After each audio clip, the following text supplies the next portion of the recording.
We stopped in the previous Breakfast Bible Bites with verse 22, but today, for context, I'll repeat it along with verses 21 through 32. Reading, "Therefore the Lord heard and was full of wrath, and fire was kindled against Jacob, and anger also mounted against Israel, because they did not believe in God and did not trust in his salvation. Yet he commanded the clouds above and opened the doors of heaven. He rained down manna upon them to eat, and gave them food from heaven.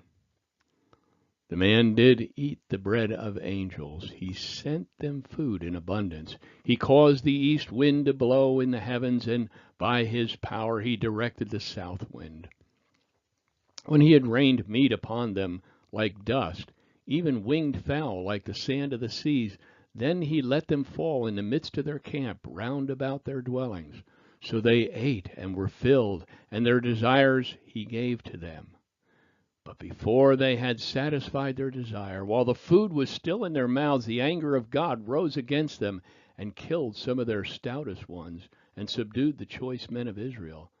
In spite of all of this, they still sinned, and did not believe in his wondrous works." This is the essence of today's study. Despite all, they kept on sinning and did not believe his wonderful works. The psalmist continues to speak about the fledgling nation's rebellion in verses 33 through 67. Reading from verse 33, "So he brought their days to an end in futility and their years in sudden terror." This passage transitions and segues into a New Testament occurrence in the life of Jesus when he references a prophecy from Isaiah in John 12:37 through 38, where we are told that they did not trust in his wondrous works, or at least those works did not have the effect of producing faith.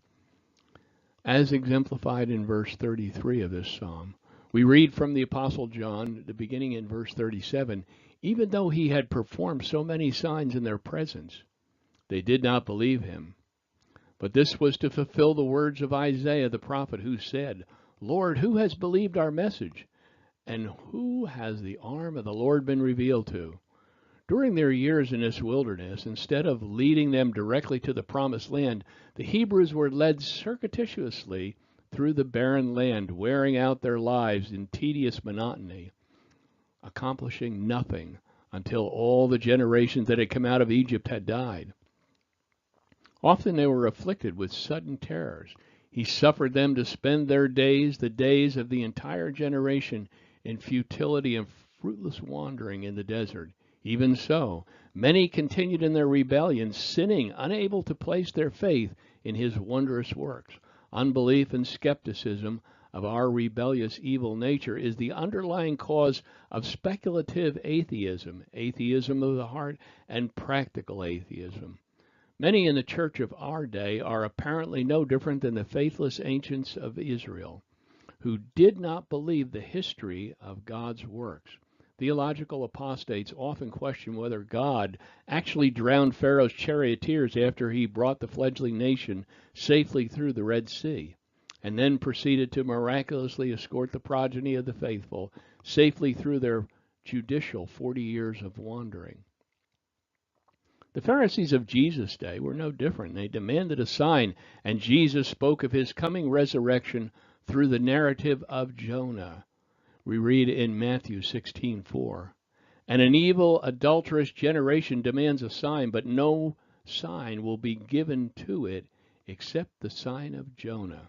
Now Jonah, of course, was in the belly of the fish for 3 days, as was our crucified Christ in the belly of the earth. And even after seeing this sign fulfilled through his resurrection, their rebellious nature persisted in disbelief. Now, lest we are too quick to judge, how about our own testimony? Dare we to stand self-righteously on it? I would hope so.